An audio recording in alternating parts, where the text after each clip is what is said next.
तो सुन के लगा अरे ये तो मेरा जेई रैंक है। एकदम सही बात बोली। 13,326। फिर कॉलेज आए तो लोगों ने कहानियाँ कहानियाँ सुनी, कहानियाँ देखी। एक सीनियर थे मेरे, अभिषेक चौहान सर, जो अभी हमारे बीच नहीं है, मतलब है कैंपस में नहीं है अभी। उन्होंने कहानियाँ लिखना सिखाया, कहानियों के लिए प्रेरित किया। तो एक छोटी सी कहानी लिखी है, वो सुनाऊंगा, बट उससे पहले कुछ डिस्कस करना है क्योंकि बहुत घर वाली फीलिंग आ रही है। हम पटना से हैं, बिहार से, और हमारे यहाँ भी अल्कोहल बैन है। लेकिन देश में सेकंड हाईएस्ट सेल्स भी हमारे यहाँ ही होते हैं।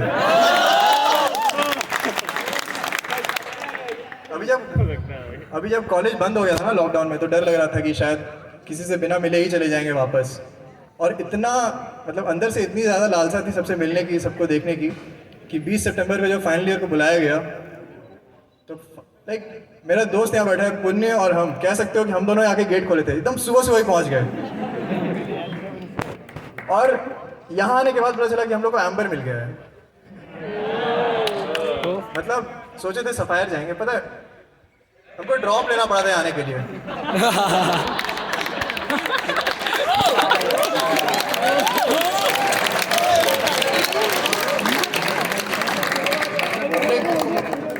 मेरे एक भैया हैं, वो 10 साल स्कूल पढ़े, फिर कॉलेज चले गए। और हम 10 साल स्कूल पढ़े, फिर 1 साल जो घर पे रहे ना, उसी घर में जिसमें 10 साल रहे थे, हम देखे अपनी इज्जत ऐसे गिरते हुए। और यहाँ भी जब आए थे तो 2 साल एम्बर में रहना था, तो सोचे नहीं थे कि जब 1 साल और एम्बर में रहेंगे इज्जत भी वैसे ही।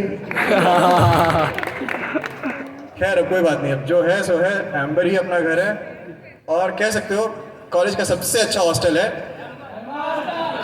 एम्बर, कॉलेज का सबसे अच्छा हॉस्टल है आफ्टर रोजलिन, रूबी, जैस्पर,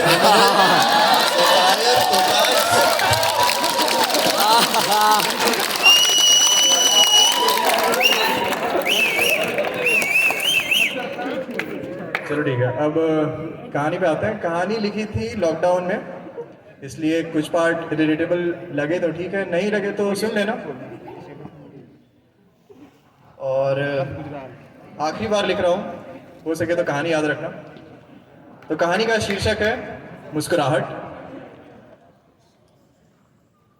बहुत दिनों बाद तुमसे आज मिला था, दिन भर तुम्हारे साथ, हमारी यादें ताज़ा करते हुए सूरज कब ढल गया पता ही नहीं चला।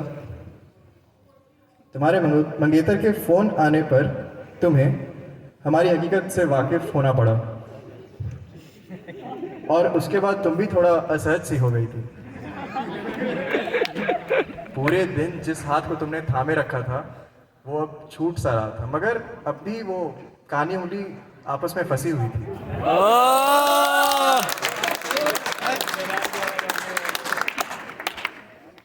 जब तुम ऑटो में बैठकर मुझे देख रही थी, तुम चुप थी, तुम्हारी आंखें खामोश थी, मगर तुम मुस्कुरा रही थी। रास्ते में कई लोग दिखे, अपने अपने कामों में मशगूल थे सभी। एक किराने की दुकान पर पहुंचा तो देखा कि दुकानदार वो नकाब लगाए बैठा है। ये नकाब उस समय नया नया आया था, तो लग रहा था कि बीमारी से बचने का तरीका कम और टोटका ज़्यादा है। और जान पहचान थी उस दुकानदार से, तो उसके हाल समाचार पूछ लिए। उसने बताया कि उसकी बच्ची बहुत बीमार है और उसकी चिंता उसे खाए जा रही थी, मगर दुकान नहीं चलाता तो बेचारी को खिलाता क्या।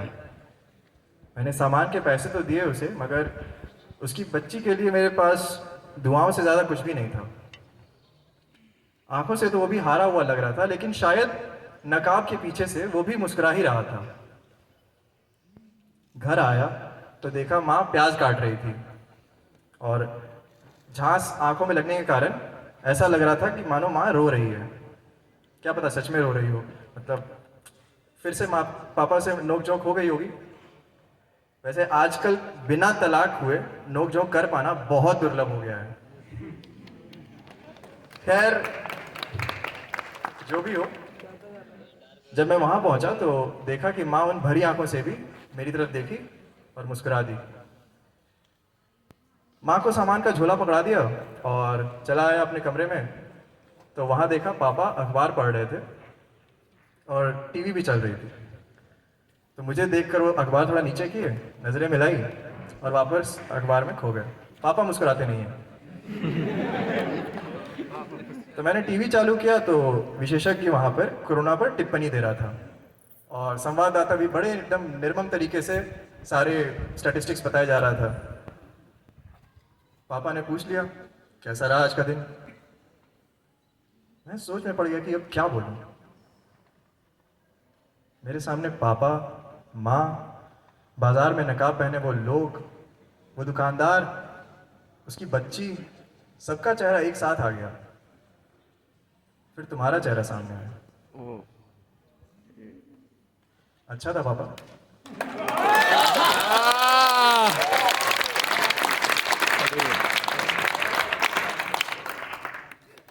तो तुम्हारा चेहरा सामने आया, मैंने कहा अच्छा था पापा, झूठ कहा और मुस्कुरा दिया।